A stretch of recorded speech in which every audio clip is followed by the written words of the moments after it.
Hello everyone, welcome to civil वाला daily current affairs. आज है 3 अक्टूबर और डिस्कशन स्टार्ट करने से पहले जैसा कि आपने थंबनेल पे भी देखा होगा कि एक मार्बर्ग वायरस है जो बहुत तेज़ी से स्प्रेड कर रहा है और अफ्रीकन कॉन्टिनेंट का जो एक देश है रवांडा, वहाँ पे डेथ हुई है 26 लोगों की। और ये वायरस कहीं ना कहीं कोरोना वायरस जैसा ही है क्योंकि ये बैट्स के थ्रू होता है, चमगादड़ के थ्रू होता है और इससे काफ़ी तेज़ी में ये स्प्रेड भी कर रहा है।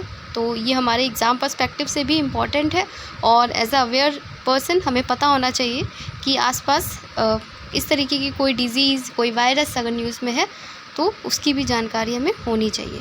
अब शुरू करते हैं डिस्कशन। सबसे पहले देखते हैं रिवीजन क्वेश्चन, उसका आंसर देखते हैं। पीची वन्यजीव अभ्यारण्य जो हाल ही में खबरों में देखा गया था, किस राज्य में स्थित है? Peechi wild life sanctuary recently seen in news is located in which state? तो इसका जो सही आंसर है वो है केरला।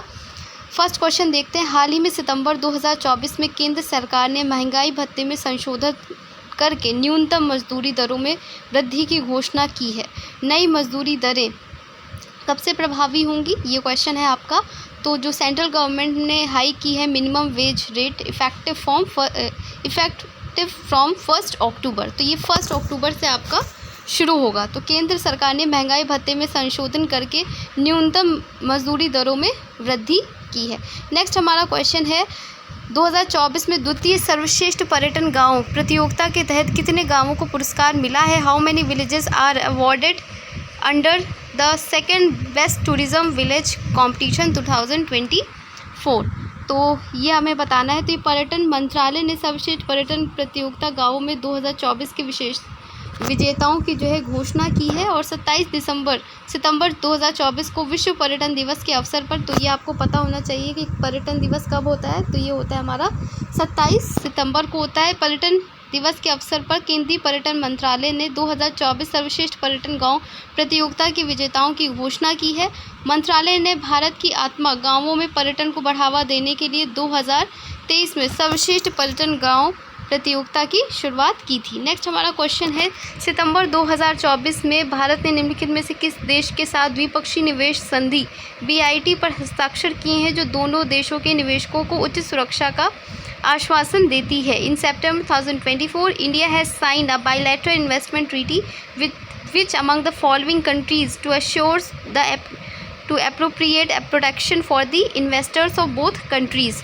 तो ये है भारत और उज़्बेकिस्तान ने ताशकंद में द्विपक्षीय निवेश संधि पर हस्ताक्षर किए हैं। तो भारत सरकार और उज़्बेकिस्तान सरकार के बीच द्विपक्षीय निवेश संधि पर केंद्रीय वित्त और कॉरपोरेट मामलों में के मंत्री श्रीमती निर्मला सीतारमन और उज़्बेकिस्तान के उप प्रधानमंत्री खुर्साजेव जमशिद करके जो है उन्होंने ताशकंद में हस्ताक्षर किए हैं। तो ये पूछा जा सकता है कि हमारी कंट्री की तरफ से किसने हस्ताक्षर किए हैं, तो निर्मला सीतारमन ने किए हैं। नेक्स्ट हमारा क्वेश्चन है सितंबर 2024 में किस बैंक ने अपनी स्मार्ट वेल्थ ऐप में नए अपडेट जारी किए हैं जिसका उद्देश्य निवेश को सरल बनाना है?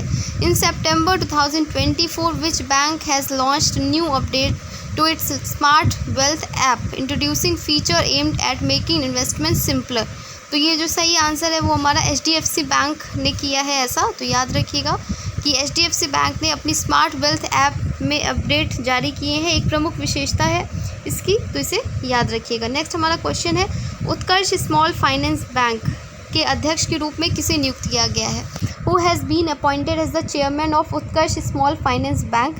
तो PK Gupta reappointed as the chairman of Utkarsh small finance bank. PK Gupta को उत्कर्ष स्मॉल फाइनेंस बैंक के अध्यक्ष के रूप में फिर से नियुक्त किया गया है और भारतीय रिजर्व बैंक ने परवीन कुमार गुप्ता की उत्कर्ष स्मॉल फाइनेंस बैंक के गैर कार्यकारी अध्यक्ष के रूप में पुनर्नियुक्ति को मंजूरी दी है। तो ज़्यादातर जो अपॉइंटमेंट्स हैं जो इम्पोर्टेंट जगह की हैं, जैसे कि जो हमारी सेनाएं हैं उनमें कोई अपॉइंटमेंट होती है या NSG का कोई बनाया जाता है, हेड है, या हमारे जो फॉरेनर हैं फ़ॉरेन में अगर कोई उच्चायुक्त बनाया जाता है, तो इस तरीके की जो अपॉइंटमेंट है वो हमारे लिए एग्ज़ाम के पर्सपेक्टिव से काफ़ी इम्पॉर्टेंट होती है। अगर जैसे ये स्मॉल फाइनेंस बैंक है, इसको आप इग्नोर भी कर सकते हो, बट जो इम्पॉर्टेंट अपॉइंटमेंट्स है वो आपको पता होनी चाहिए। नेक्स्ट हमारा क्वेश्चन है, कुमार चावला जिन्हें सितंबर 2024 में एक उल्लेखनीय उपलब्धि हासिल करने के लिए खबरों में देखा गया था, निम्नलिखित में से किस खेल से जुड़े हैं? तो कमल Chawla who has seen in the news in September 2024 for achieving a remarkable achievement is associated with which of the following sports? तो ये जो कुमार चावला है ने IBSF world 6 red schooner championship में स्वर्ण पदक जीता है। तो इसे याद रखिएगा, इसमें कौन सा पदक जीता है ये भी पूछा जा सकता है, और कौन सा खेल है ये भी पूछा जा सकता है। तो स्नूकर है, स्नूकर में इन्होंने गोल्ड मेडल जीता है। नेक्स्ट हमारा क्वेश्चन है, सितंबर 2024 में किस देश को बीजिंग में पूर्ण सत्र के दौरान बहुचरणीय मतदान प्रक्रिया के बाद ग्लोब ई नेटवर्क की 15 सदस्यीय संचालन समिति में चुना गया है? In September 2024 which country has been elected to the 15 member steering committee of the Globe E network following a multi-stage voting process during a plenary session in Beijing? तो ये आपको बताना है। Just a minute. देखिए, मैंने आप लोगों से पूछा था कि अगर आपको स्टैटिक क्वेश्चन के बारे में, तो किसी ने उसको बोला नहीं है कि मैं उसे कंटिन्यू करूं, तो इसलिए जो है मैं उन क्वेश्चंस को ऐड नहीं कर रही हूं। लेकिन अगर आप लोगों में से किसी को भी लगता है कि वो आपके लिए हेल्पफुल थे, जो कि थे भी, तो आप वो कमेंट सेक्शन में लिख सकते हैं, और जिस दिन आप बोलेंगे उसके नेक्स्ट डे से हम उसे फिर से स्टार्ट कर सकते हैं।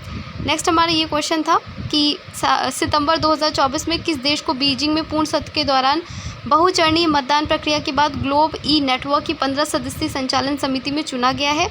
इन September 2024 which country has been elected to the 15 member steering committee of the Globe network following a multi stage voting process during a plenary session in Beijing? तो इंडिया कर रहा है। तो भ्रष्टाचार से निपटने के लिए भारत को ग्लोब ई संचालन समिति का नियुक्त किया गया है। तो इसे याद रखिएगा कि भारत को बीजिंग में आयोजित एक पूर्ण सत्र के दौरान बहुचरणीय मतदान प्रक्रिया के बाद ग्लोब ई नेटवर्क की 15 सदस्यीय संचालन समिति में चुना गया है। नेक्स्ट हमारा क्वेश्चन है, विश्व पर्यटन दिवस किस मंत्रालय ने एक जिम्मेदार पर्यटन पहल, पर्यटन मित्र और पर्यटन दीदी शुरू किया है? तो ये याद रखिएगा कि पर्यटन मंत्रालय ने विश्व पर्यटन दिवस पर पर्यटन मित्र और पर्यटन दीदी जो है ऐप लॉन्च किया है। नेक्स्ट हमारा क्वेश्चन है, विश्व रेबीज़ दिवस हर साल 28 सितंबर को मनाया जाता है। विश्व रेबीज़ दिवस की थीम क्या है? World rabies day is observed every year on September 28। What is the theme of world rabies day? तो आपको पहले तो दिन पता होना चाहिए कि कब मनाया जाता है। तो 28 सितंबर को मनाया जाता है, और इसकी जो थीम थी वो थी रेबीज़ की सीमा को तोड़ना। तो रेबीज़ एक वायरल संक्रमण है, वायरस से होता है, जो जानवरों से मनुष्यों में संचारित होता है, जूनोटिक डिजीज़ है। तो आप बताएंगे कि जूनोटिक डिजीज़ क्या होती है? मैंने कई बार बताया भी है वीडियोस में, तो आप कमेंट सेक्शन में बताइएगा कि कौन जूनोटिक डिजीज़ क्या होती है। और रेबीज़ संक्रमण रेबीज़ वायरस के कारण होता है, जो लिसा वायरस जीनस से संबंधित है। नेक्स्ट हमारा क्वेश्चन है, और रेबीज़ सभी महाद्वीपों में मौजूद है, 150 से अधिक देशों को प्रभावित करता है। ये बीमारी दुनिया भर में लगभग 60,000 मानव मौतों के लिए जिम्मेदार है, स्पेशली डॉग्स से होता है। और बताइएगा कि ये जूनोटिक डिजीज़ क्या होती है। नेक्स्ट हमारा क्वेश्चन है, भारत कजाकिस्तान संयुक्त सैन्य अभ्यास काजिन 2024 का 8वां संस्करण कहाँ आयोजित किया गया है? तो भारत कजाकिस्तान संयुक्त सैन्य अभ्यास काजिन ये औली में शुरू किया गया है। उत्तराखंड की एक जगह है औली, उत्तराखंड में है, वहाँ पे काजिंद शुरू किया गया है। और काजिंद किसके किसके बीच में होता है? भारत और कजाकिस्तान के बीच में होता है। ठीक है, भारत और कजाकिस्तान के बीच में होता है काजिंद। नेक्स्ट हमारा क्वेश्चन है, 87 वर्ष की आयु में हाल ही में KK दारूवाला का निधन हो गया, वे कौन थे? तो KK Daruwalla passed away recently at the age of 87। Who was he? ये प्रसिद्ध कवि और पूर्व खुफिया अधिकारी KK दारूवाला का निधन हुआ है। तो याद रखिएगा, ये कवि हैं, लेखक हैं और पूर्व IPS अधिकारी भी हैं। नेक्स्ट हमारा क्वेश्चन है, वो लास्ट क्वेश्चन भी है, हाल ही में रक्षा मंत्री राजनाथ सिंह ने किस शहर में सैनिक स्कूल का उद्घाटन किया है? तो इन्होंने उद्घाटन किया है सैनिक स्कूल का जयपुर में। और लास्ट में हमारा कि विश्व पर्यटन दिवस के अवसर पर किस मंत्रालय ने एक राष्ट्रीय जिम्मेदारी पर्यटन पहल पर्यटन मित्र और पर्यटन दीदी शुरू किया है? इसका आंसर आपको कमेंट सेक्शन में करना है। और आज का डिस्कशन यहीं तक था। मिलते हैं कल एक नए डिस्कशन के साथ में। तब तक अपना ख्याल रखिए और पढ़ाई करते रहिए। धन्यवाद।